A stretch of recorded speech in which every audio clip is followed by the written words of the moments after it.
입니다. 구약성경 출애굽기 28장입니다.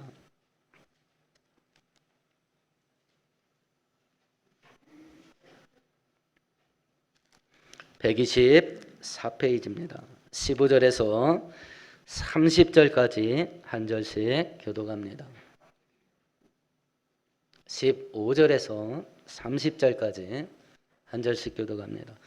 너는 판결 흉패를 에봇 짜는 방법으로 금실과 정색, 자셀, 홍색실과 가늘게 꼰 배실로 정교하게 짜서 만들되 그것에 네 줄로 보석을 물리되 저줄은 홍보석, 황옥, 녹주옥이요 셋째 줄은 호박, 배나무, 백만호, 자수정이요 이 보석들은 이스라엘 아들들의 이름대로 12이라 보석마다 12지파에 한 이름씩 도장을 새기는 법으로 새기고 또 금고리 둘을 만들어 흉패 위 곧 흉패 두 끝에 그 두 고리를 달고 두 따은 사슬에 다른 두 끝을 에봇 앞 두 어깨바지의 금태에 매고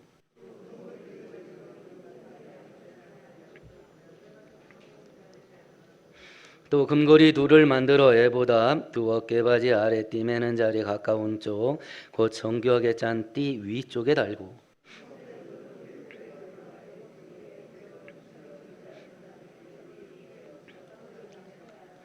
아론이 성소에 들어갈 때에는 이스라엘 아들들의 이름을 기록한 이 판결 흉패를 가슴에 붙여 여호와 앞에 영원한 기념을 삼을 것이니라.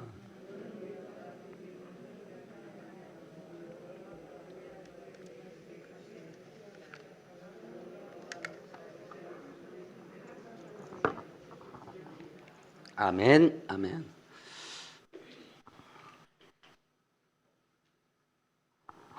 오늘도 제사장 예복, 에봇에 대해서 말씀하시는데요. 출애굽기를 기록해 주신 목적이 있습니다.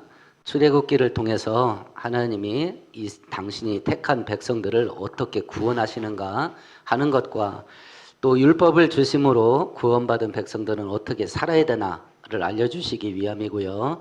성막과 제사 제도를 통해서 구원받은 백성이 날마다 하나님과 어떻게 동행하고 어떻게 함께 살고 어떻게 교제를 나누는가 하는 것을 알려주시기 위해서 출애굽기를 기록해 주십니다.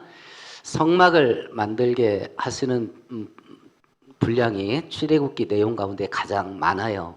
그것은 구원받은 백성에게 있어서 하나님 보시기에 가장 중요한 것은 뭐냐면 매일 하나님과 어떻게 동행하고 어떻게 관계를 맺으면서 살아갈 거냐, 이것이 구원받은 백성에게 가장 중요한 거예요. 그래서 그 원칙을 알려주는 성막을 만들어가는 그 분량이 출애굽기 가운데 가장 많이 기록된 이유입니다. 성막은 예수님께서 당신을 상징한다 했는데 성경 같이 읽어봅니다. 말씀이 육신이 되어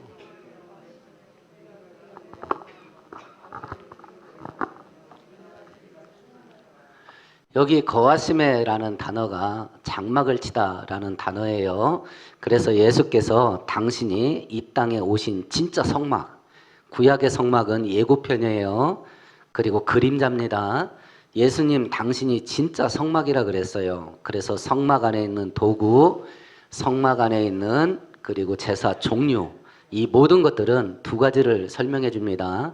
예수님의 성품이 뭔지, 예수님이 하는 일이 어떤 건지, 요걸 성막 도구와 성막 제도가 설명해 줍니다. 성막은 하나님께 나가는 전 과정을 설명해 줘요. 출입문으로 들어갑니다. 예수님이 당신이 양의 문이라 그랬죠. 그리고 번제단을 통과합니다. 제물을 죽여서 죄를 용서함 받습니다. 십자가를 상징합니다. 물두멍을 통과합니다. 성도들도 부정한 것 죄와 불순종 가운데 거할 수 있죠. 회개의 무릎으로 또 물두멍에서 죄를 씻습니다. 그리고 이제 이 텐트 장막 안으로 들어가는데 장막은 이중구조로 되어 있습니다. 커튼으로 분리가 되어 있고요. 여기서 들어가면 맨 먼저 등대, 참 빛 대신 예수님의 빛비춤을 받아서 떡상, 생명의 양식을 먹고 분향단, 기도의 무릎으로 하나님께 나가서 지성소에 계신 하나님을 만나게 됩니다. 성도는 이 과정을 매일 반복하는 겁니다. 이 과정을. 그리고 하나님과 동행하는 것이요. 오늘은 제사장 예복 가운데 이 빨간 표시 동그라미로 되어 있는 가슴에 붙이는 흉패, 요걸 만들으라 말씀하시는 건데요. 이 흉패가 예수님 상징하는 것이고, 이 흉패가 예수님이 어떤 일을 할 건가라고 하는 것을 상징적으로 교훈하시는데, 이 흉패는 대제사장 되신 예수님, 삼위일체 하나님으로 표현해도 되겠습니다. 하나님 혹은 예수께서 당신의 백성들을 얼마나 사랑하는가, 요걸 직접적으로 설명해 주는 게 저 흉패예요. 먼저 같이 읽어봅니다. 너는 밟을 흉패를 애봇자는 방법으로.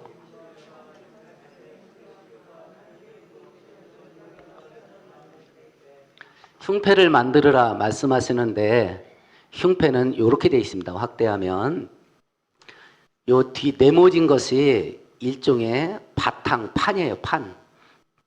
그리고 보석 12개를 이렇게 세 줄씩 4개를 묶어서 각 보석마다 지파 이름 한 명씩 도장 새기듯이 새겨 넣은 겁니다.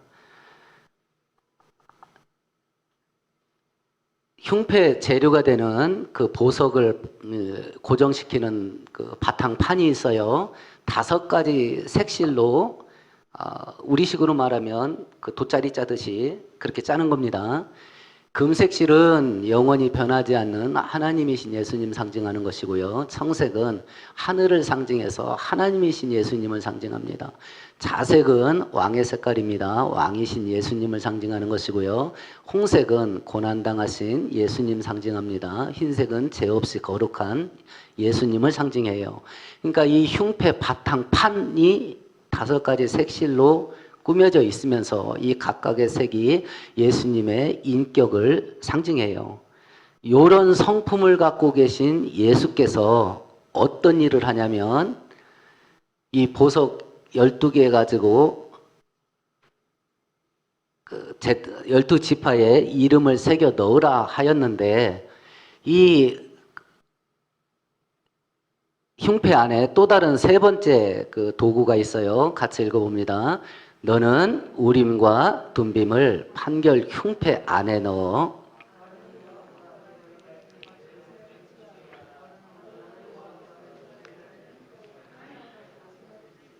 우림과 둠빔을 또 만들어요.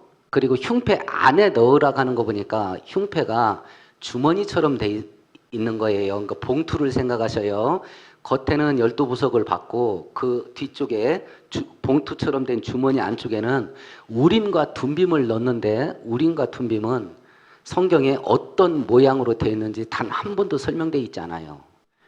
그런데 보석 12개의 이스라엘 지파의 이름을 새겨 넣으라 하신 것으로 보아서 보석 종류라고 추측이 돼요. 보석 종류가. 그래서 이제 성경학자들은 하나는 우림, 하나는 둠빔 이렇게 이름이 새겨져 있는 걸로 추측은 하는데, 우림이라는 단어는 빛이라는 단어고요. 둠밈이라는 단어는 완전하다라는 뜻이에요. 그러면 이 두 보석을 합치면 어떤 의미가 되겠어요? 완전한 빛이 되겠죠. 요 보석의 특징은 뒤에 가서 다시 살펴볼게요. 자, 그러면 이 흉패에 달린 12개 보석, 각 하나마다 각 지파의 이름이 새겨진 이 12개의 보석이 갖는 의미를 살펴볼게요. 같이 읽어봅니다. 나는 너희의 하나님이 되려고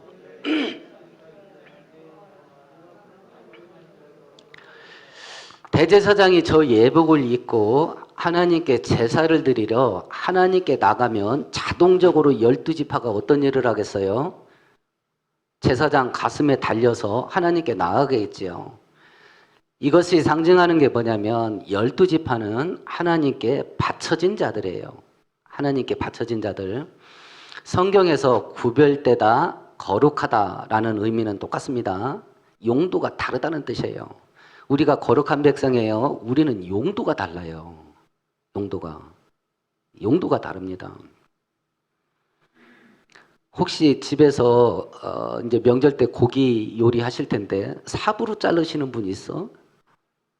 삽으로 고기 자르세요? 삽으로? 용도가 다르잖아요. 연장 도구들마다 용도가 달라요. 성도는 용도가 달라요. 구별되다라는 뜻이 뭐냐면 용도가 다르다는 뜻이에요. 그러니까 성도의 용도는 뭐예요?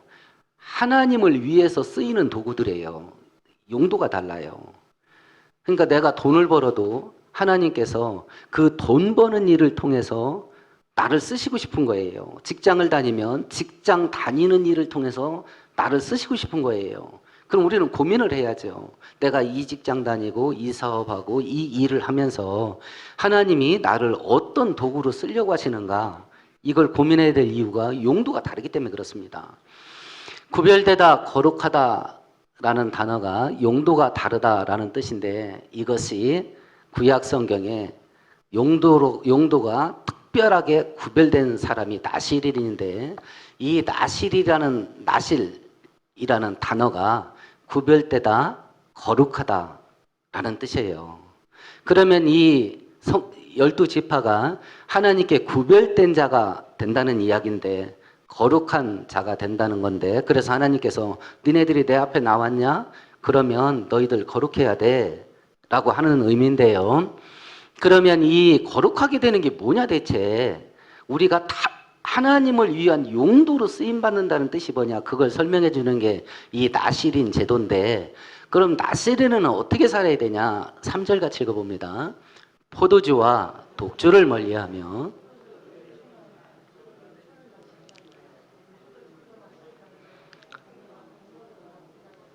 첫 번째는 포도주 마시지 않는 겁니다. 두 번째는 이겁니다. 같이 읽어봅니다. 그 서원을 하고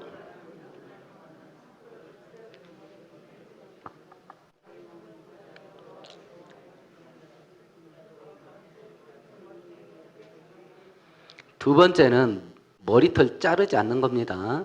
나실인으로 서약하는 방법은 두 개예요. 하나는 일정 기간 동안, 올 1년 동안 제가 나실인으로 살겠습니다. 일정 기간을 정해서 나실인이 되는 사람이 있고, 두 번째는 평생 나실인 되겠습니다.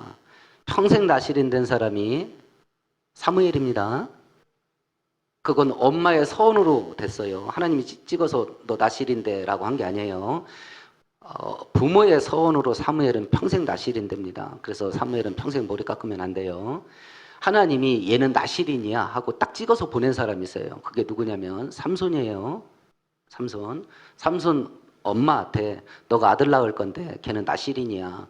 그러니까 포도주나 머리 자르지 말고 시체 만지지 못하게 해. 이렇게 해서 일정 기간 나실인, 평생 나실인, 요 두 종류가 있습니다. 어쨌든 그 나실인 기간으로 있는 동안은 머리 자르면 안 됩니다.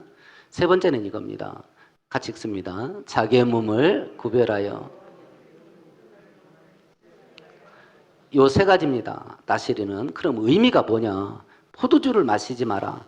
성경에서 포도주는 즐거움과 기쁨을 상징합니다. 그래서 선지서를 읽어보면 죄와 불순종 가운데 거하는 이스라엘 백성들에게 하나님이 심판 내리는 여러 가지 경고들이 있는데, 그 중에 하나가 너희 집에 포도주가 사라지게 될 것이요, 혹은 너희 성읍에서 포도주 틀을 밟는 소리가 사라지게 될 거다.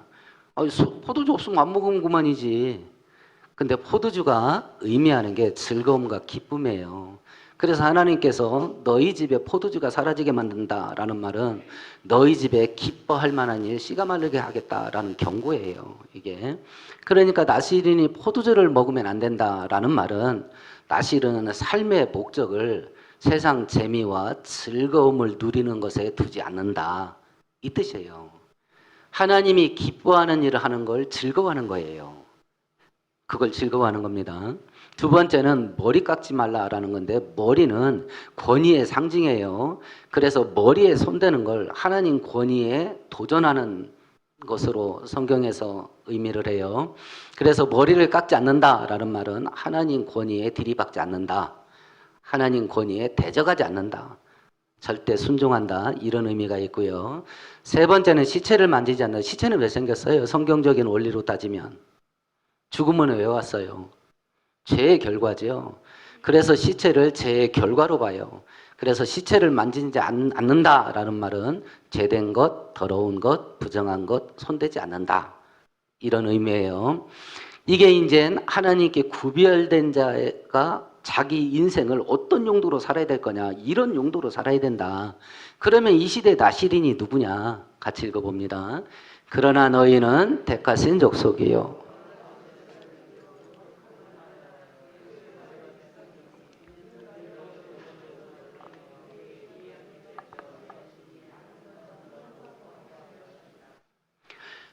베드로전서에서 보면 이 시대의 나시린이 누구냐면 모든 성도예요.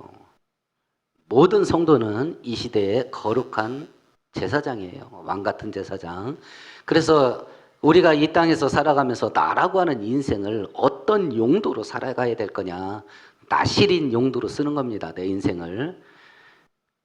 그러니까 직장 다니면서 진급을 언제 할 거냐, 월급이 얼마나 오를 거냐, 이건 하나님께 맡기는 겁니다. 나는 그 직장 다니면서 내가 어떤 식으로 나시린으로 살아갈 거냐, 이걸 고민하면서 그 직장을 다니는 겁니다. 내가 사업을 하면서 매출을 얼마나 올리고 사업을 얼마나 확장할 거냐, 이건 하나님께 맡기는 겁니다. 내가 이 사업을 하면서 어떻게 나시린의 역할을 하면서 이 사업을 할 거냐, 이게 우리의 인생의 용도의 용도, 쓰임새. 두 번째는요, 첫 번째는 하나님, 이 12보석이 의미하는 첫 번째는 하나님께 바쳐진 존재들이라는 뜻이고요. 두 번째 갖는 상징적인 의미는 같이 읽어봅니다. 아론이 성소에 들어갈 때.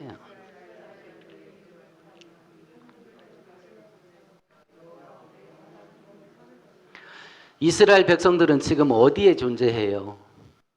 대제사장 가슴에 존재해요. 대제사장이 예수님을 상징한다 그랬습니다. 그러면 이 시대의 성도들은 어디에 존재해요? 하나님의 가슴에 존재해요. 가슴에 새기는 거예요, 가슴에. 이건 성경에서 누누이 반복을 합니다. 한번 같이 읽어봅시다. 야곱의 집이여 이스라엘 집에 남은 모든 쌓여.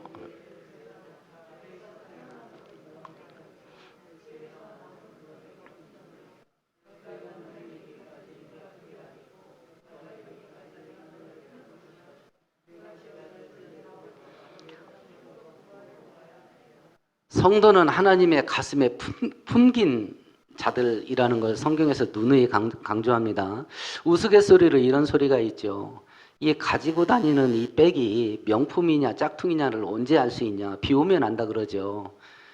비가 오면 가짜는 머리 위로 간답니다. 근데 진짜는 가슴에 품는다네요. 12지파 그리고 현대 성도들이 하나님 가슴에 품겨진 자들이다 라고 한다면 하나님이 우리를 어떻게 본다는 뜻이에요? 하나님이 보석은 어떤 거예요? 귀한 거예요? 천한 거예요? 귀한 거죠. 근데 그 보석이 이스라엘 백성들의 이름이 새겨져 있어요. 그러니까 그 보석 하나하나는 이스라엘 백성들을 상징합니다. 그리고 그걸 가슴에 품었어요. 그러면 하나님께서 당신의 백성들을 어떻게 생각한다는 거겠어요? 소중하게 생각하는 거죠. 존귀하게 생각하는 거예요. 그러니까 하나님이 보시는 우리, 하나님께서 니네들이 나한테 어떤 존재인지 알아? 이런 존재야 라고 그림처럼 보여준 게 저 흉패예요. 그래서 나는 니네들을 품에 품을 수밖에 없어. 이걸 알려준 게 저 흉패입니다. 이스라엘 백성들은 하나님 앞에 존귀한 존재라는 걸 하나님이 웅변처럼 말해주는 게 저 흉패예요. 니네들은 나한테 보석이야. 그래서 너희들은 내 품에 안겨져 있어. 같이 읽어봅니다. 너의 하나님 여호와가 너희 가운데 계시니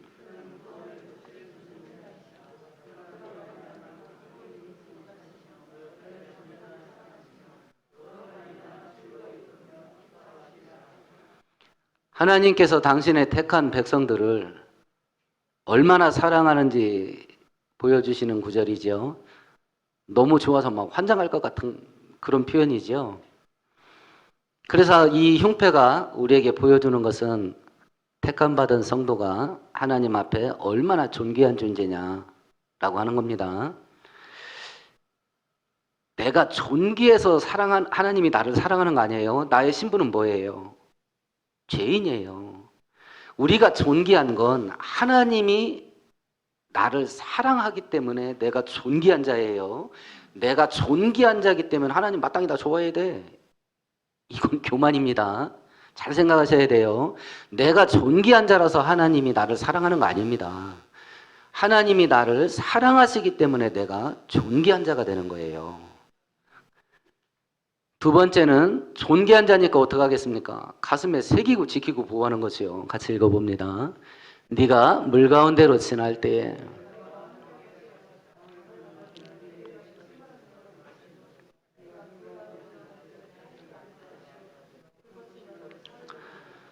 혹시 일본 지금 원자력 발전소 파괴된 것 때문에 문제가 계속되고 있는데 거기 쓰나미 밀려들 때에 그 방송 사진 텔레비전 많이 보신 적 있는지 모르겠네요. 시체를 수습하는데 거의 10,000명 정도 사망했다 그러죠. 많은 사람들이 급작스럽게 밀려와서 피하지 못하고 목숨을 잃은 경우도 있지만 많은 사람들이 집에 들어갔다 나오는 바람에 그 물결을 못 피했어. 쓰나미 파도를. 왜 들어갔겠어요 그때? 뭔가를 들고 나왔어. 시신을 수습했는데 손에 뭔가를 꼭 움켜쥐고 있어. 다 가방이야. 그 안에 지갑이 있고 돈 있어. 폐물이 있고. 그 와중에 그거 가지러 들어갔다니까요. 그 와중에. 그리고 못 빠져나온 거예요. 하나님이 우리한테 뭐라고 말씀하셔요? 네가 물 가운데 들어갔냐? 나도 간다. 그게 귀하지 않으면 그거 할 수가 없죠. 그게 귀하지 않으면. 그래서 하나님은 당신이 귀하게 여기는 보물들을 끝까지 지키는 거예요. 그걸 우리들에게 교훈하시는 게 저 흉패예요. 너희들이 나한테 어떤 존재인지 아냐? 너희들은 보석이고 그래서 난 너희들을 품어. 그래서 난 너희들을 끝까지 지킨다. 이걸 설명해 주신 것이 저 흉패입니다. 우림과 둠빔이 우리에게 주시는 교훈이 있어요. 같이 읽어봅니다. 너는 우림과 둠빔을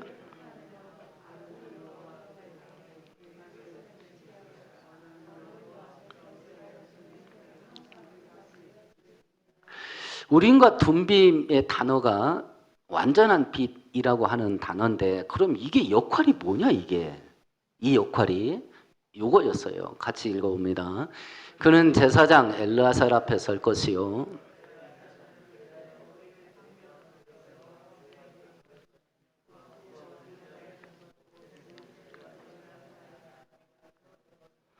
우림과 둠빔을 가장 많이 사용한 사람이 누구냐면 성경에 기록된 바에 의하면 다윗이었어요. 다윗. 우림과 둠빔의 역할이 뭐냐면 이거예요. 요거. 여호와 앞에서 물어봐라. 무엇인가를 하나님께 묻고 무엇인가를 응답을 받는 거예요. 이 우림과 둠빔의 역할이. 그러니까 이 성경은 이게 어떤 식으로 하나님 앞에 하나님이 이거다 저거다라고 대답하는지 기록되어 있지 않는데 단어의 뜻에 의하면 완전한 빛이니까 그래서 유대인들의 전승에 의하면 마치 전구가 들어오는 것 같이 하나님 이겁니까 저겁니까? 그러니까 단순한 걸 묻는 거예요. 분명한 거. yes, no. 이걸 판결받는 그래서 판결 흉패예요. 판결. 그래서 나는 이겁니까 저겁니까 하면 예스라는 걸 상징하는 그 보석에 불이 딱 들어오면 예스고 노라고 상징되어지는 그 보석에 불이 들어오면 아 이건 거절이구나. 이걸 판별했다고 유대인 전승에는 기록 전해져 와요. 그거 진짜 이 우림과 둠빔은 신변보석인 거예요. 이겁니까 저겁니까 하면 하나님의 뜻에 합당한 쪽에 불이 들어오는 거예요. 그래서 완전한 빛이에요. 완전한 빛. 사무엘 상과 사무엘 하를 읽어보면 다윗이 우림과 둠빔을 가장 많이 사용해요. 적군이 쳐들어옵니다. 다윗이 저 에봇을 갖다 놓고 물어봐요. 하나님, 제가 막으러 나갈까요, 말까요? 진짜 엄청난 거예요. 우리의 기도는 다윗의 기도에 하고 비교를 해보면요, 한 3단계 정도는 생략하고 내가 결정하고 그 다음 단계에서 하나님의 인도함을 구해요. 우리가 아이들 놓고 기도하십시다. 대학 보내는 걸 놓고 기도해 보십시다. 하나님, 요즘 텔레비전 보니까 서울대 법대 안 나오면 아무것도 못하겠습니다. 우리 애는 서울대 법대입니다요. 딱 정해놓고 그 다음부터는 학교 가게 해주세요. 이렇게 기도 들어간다고요. 그러면 다윗의 기도를 한다면 첫 번째, 하나님, 얘를 대학에 보낼까요, 말까요? 거기부터 시작을 해야죠. 얘를 대학에 보낼까요, 말까요? 두 번째는 대학에 보내라 라고 응답이 왔다고 한다면 어느 학과를 보낼까요? 그렇죠? 어느 대학을 보낼까요? 그 다음에 어느 학과를 보낼까요? 그 다음부터는 공부 잘하게 지혜해 주세요. 그 다음부터 들어가겠죠. 그렇죠? 사업을 해도 제가 직장을 다녀야 됩니까? 사업을 해야 됩니까? 사업을 하면 어떤 사업을 해야 되겠습니까? 어디서 해야 되겠습니까? 이런 모든 과정들이 다 생략된 거예요. 우리들은 딱 정해놓고 주십시오. 이렇게 되는 거거든요. 전쟁이 터졌는데 막으러 갈까요, 말까요? 이래요. 그거 기도할 일입니까? 이기게 해달라고부터 기도를 해야죠. 하나님께서 나가라고 하셔요. 그러면 제가 출전을 하면 승리하게 해주시겠습니까? 하나님이 승리하게 해주겠다 그래요. 그리고 싸우러 나가요. 다윗은 사울왕에게 쫓기는 10년 넘는 세월 동안요, 이 우림과 둠빔을 늘 활용을 해요. 자기가 결정 안 합니다. 물어봐요. 그래서 기도는 내 소원을 하나님께 아뢰고 그 소원을 응답받는 게 기도가 아니에요. 기도에 그런 역할도 있기는 하지만 기도의 본질은 뭐냐면 하나님의 뜻을 묻고 하나님의 뜻이 뭔지를 응답받는 게 기도예요. 그게 기도의 대들보예요. 내 소원을 하나님께 아뢰서 응답받는 건 기도의 석가래. 잔가지예요, 잔가지. 근데 우리는 오로지 그걸로만 기도를 쓰는 거죠. 오로지 그걸로만. 그러면 이 시대에 우림과 둠빔의 역할을 하는 게 뭐냐 그러면 이 시대에 성경 다 같이 읽어봅니다. 주의 말씀은 태초에 말씀이 계시니라.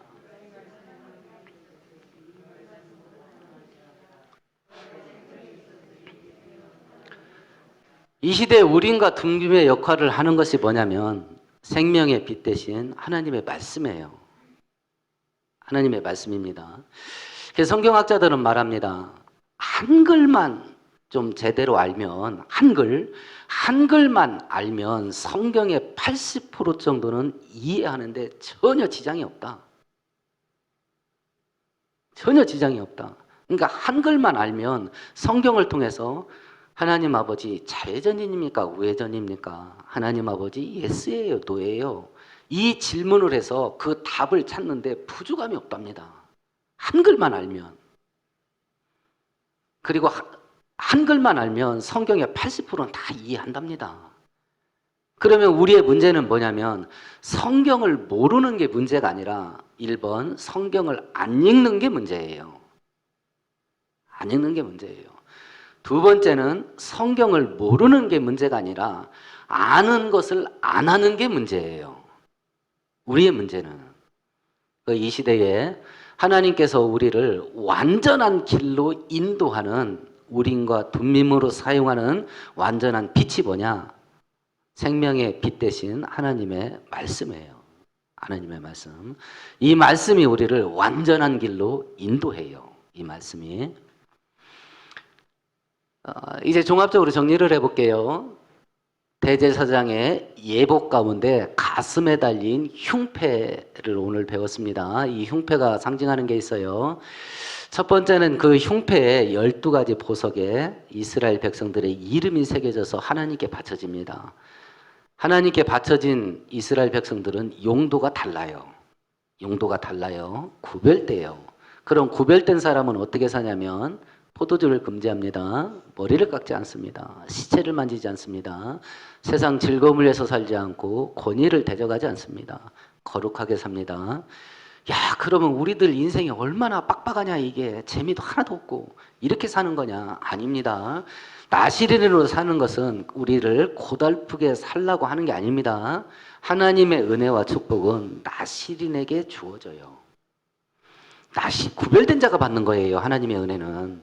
그래서 하나님께서 우리들에게 너희들은 용도가 다르니까 그 쓰임새에 맞게 살아라 라고 할 때는 재미도 하나도 없고 팍팍하게 살으라는 게 아니라 하나님께서 예비하신 은혜와 축복은 구별된 자가 챙기는 거예요. 그래서 챙기라는 거예요, 이게. 그러니까 나시린으로 살아가는 하루하루의 삶은 고달픈 삶이 아니라 하나님의 은혜를 챙기면서 나가는 복된 삶이에요. 두 번째는 보석에 새겨진 이름의 의미입니다. 하나님이 당신의 택한 백성들을 존귀하게 여기는 거예요. 사랑하시는 거죠. 그래서 끝까지 지키고 보호하셔요. 하나님이 우리를 포기하지 않습니다. 나는 내가 내 자신을 포기할 때가 있습니다. 처음에 시작할 때는 그거 없으면 죽을 것까지 선택을 해요. 근데 지나고 보니까 아유, 이게 아닌 게벼 하고 포기할 때가 있어요. 선배 목사님 딸이 불신자하고 교제를 했어요. 집에서 절대 반대를 했죠. 그러니까 사위될 사람이 그것 때문에 반대를 하신다면 제가 교회 다니겠습니다. 장인 되는, 결혼은 아직 안 했는데 시아버지 될 분이 찾아왔어요. 그것 때문에 반대하신다면 내 아들 교회에 보내겠습니다. 그리고 집에서 제사 안 드리겠습니다. 이런 거예요. 그러니까 그 선배 목사님 딸이 그 사람 아니면 나 죽는다고 막 울며 불며 막 난리를 쳤거든요. 1년쯤 지났습니다. 딸이 사모님한테 얘기하는 거예요. 엄마, 나 그때 왜 그 사람 아니면 죽는다고 그렇게 울고불고 했는지 몰라. 이해가 안 돼. 뭔 소리야 그게. 야, 네 아직 1년밖에 안 됐는데 그렇게 사랑이 식으면 어떡해. 우리 지금 전우회로 살아 그러더래. 지금은 남편이 아니라 전우요, 전우. 의리로 산대, 의리로. 내가 목숨보다 귀하게 여겼던 걸 도중에 내가 포기할 때가 많아요. 그렇죠? 심지어는 자기 생명도 포기할 때가 있어요. 이 형패가 우리에게 알려주는 건 뭐냐면, 나는 그럴지라도, 나는 내 인생을 놓고 내가 그렇게 나를 포기할지라도 하나님은 나를 절대로 포기 안 해요. 그걸 설명한 것이 저 흉패예요. 성경 읽어봅시다. 높음이나 기쁨이나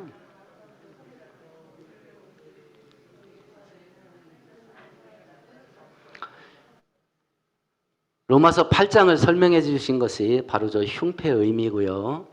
우린과 둠빔이 주는 의미가 뭐냐면, 하나님은 우리를 완전한 빛으로 인도해요. 하나님께서 우리를 인도해 나가는 방향이 어디냐? 딱 한 방향이에요. 우리를 구원하시는 쪽으로 인도해요. 구원하시는 쪽으로. 그래서 바울 사도는 이걸 알았기 때문에 로마서 8장 32절에 하나님을 사랑하는 자, 곧 그 뜻대로 부르심을 입은 자들에게는 모든 것이 합력해서 선을 이룬다 라고 말한 이유가 여기 있었던 거예요. 저 완전한 빛은 우리를 은혜와 축복으로 인도해요. 그걸 광야 시대는 어디로 인도하셨냐면 젖과 꿀이 흐르는 가나안 땅으로 데려갔던 겁니다. 그래서 하나님께서 우리 택하신 백성, 또 구원받은 성도들을 요렇게 여기신다는 것을 확신하고 올 1년 동안 험악한 일 많을 겁니다. 그러나 우리가 대제사장 대신 예수 붙잡고 예수 따라가다 보면 구원의 길에 이르게 될 겁니다. 기도하십시다. 하나님 아버지, 흉패를 통해서 대제사장 대신 예수께서 우리들을 얼마나 존귀하게 여기시고 어떻게 사랑하시는가 하는 것을 교훈하시는 것을 배웠습니다. 예수께서 우리를 끝까지 포기하지 않으시기에 올 1년 동안 우리가 험악한 일을 많이 만나겠사오나 우리는 절망보다는 소망이 있겠고 패배보다는 승리가 있겠습니다. 어려운 일 만날 때마다 이 예수를 기억하며 그 예수를 붙잡고 믿음으로 승리하는 길을 올 1년 동안 걸어가는 우리 모든 성도들 될 수 있도록 은혜 위에 은혜를 더하여 주옵소서. 예수님 이름으로 기도합니다. 아멘. 아멘.